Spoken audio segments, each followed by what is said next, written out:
semuanya, perkenalkan nama saya Asri Zakiah, kelas BKPIA semester 6. Nah, di sini saya akan menjelaskan bagaimana sih cara menciptakan tantangan dan kegiatan bagi anak berbakat. Nah, oke, langsung saja kita masuk pada pembahasannya. Yang pertama yaitu bantu anak untuk mampu berpikir lebih kreatif lagi dalam memecahkan setiap permasalahannya. Dan yang kedua yaitu bantu anak untuk menguasai konsep materi yang diajarkan. Dan yang terakhir yaitu memberikan kesempatan untuk menunjukkan potensi anak. Nah, menurut Tarvinger, yang bisa dilakukan oleh orang tua dan guru, yang pertama yaitu basic tools, di mana orang tua maupun guru dapat mengajarkan anak untuk berpikir divergent dan kreatif dalam problem solving. Dan hal ini dapat mengembangkan kelancaran dan kelenturan berpikir anak. Dan juga anak dapat bersedia untuk mengungkapkan hasil pemikirannya kepada orang lain.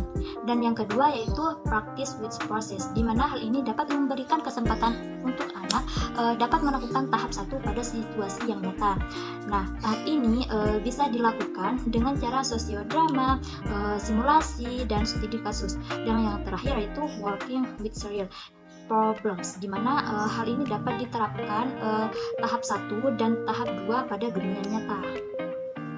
Nah, selain itu juga terdapat langkah-langkah untuk menciptakan tantangan bagi anak berbakat.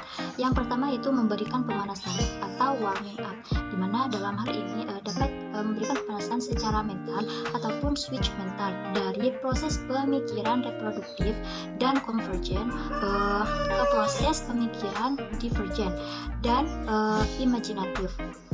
Dan selanjutnya yaitu ada sebangsaran atau bisa disebut dengan brainstorming. Hal ini tidak dapat menentukan kritik dan juga bebas dalam memberikan gagasan sebanyak mungkin. Dan yang ketiga itu pertanyaan yang memacu gagasan atau bisa disebut dengan daftar periksa atau checklist. Hal ini merupakan kata kerja manipulatif membantu dalam mengembangkan gagasan kreatif dengan melihat hubungan-hubungan baru.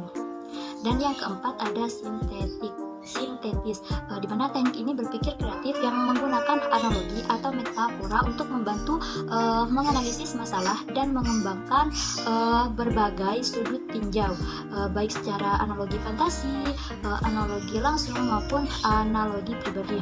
Dan selanjutnya ada futuristik atau bisa disebut dengan mengajar dengan sudut pandang masa depan, agar dapat membantu siswa menciptakan masa depan yang sedemikian rupa yang diinginkannya.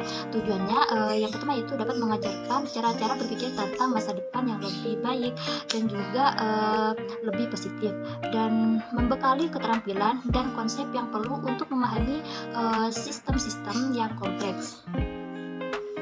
Nah, adapun upaya untuk mengoptimalkan bakat dari seorang anak, yang pertama itu fokus pada perkembangan kemampuan yang lebih baik dari segi minat maupun bakatnya.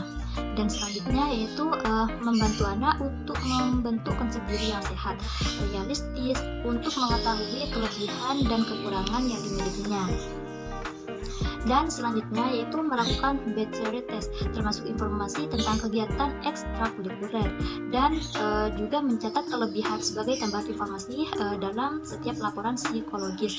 Dan selanjutnya itu kelebihan yang dimiliki sebaiknya dipandang sebagai kesempatan dan melakukan adaptasi dan akomodasi selama proses tes, dan juga dapat melakukan perbandingan dengan siswa lain yang memiliki keterbatasan yang sama. Nah, di sini orang tua ataupun guru perlu untuk menciptakan inovasi belajar bagi anak berbakat. Mengapa demikian? Hal ini dimaksudkan agar anak-anak tidak cepat merasa bosan dan juga tidak berhenti di tempat dan selalu dapat mengembangkan atau mengoptimalkan potensinya. Oke, mungkin hanya itu penjelasan dari saya, kurang lebihnya mohon maaf. Assalamualaikum warahmatullahi wabarakatuh.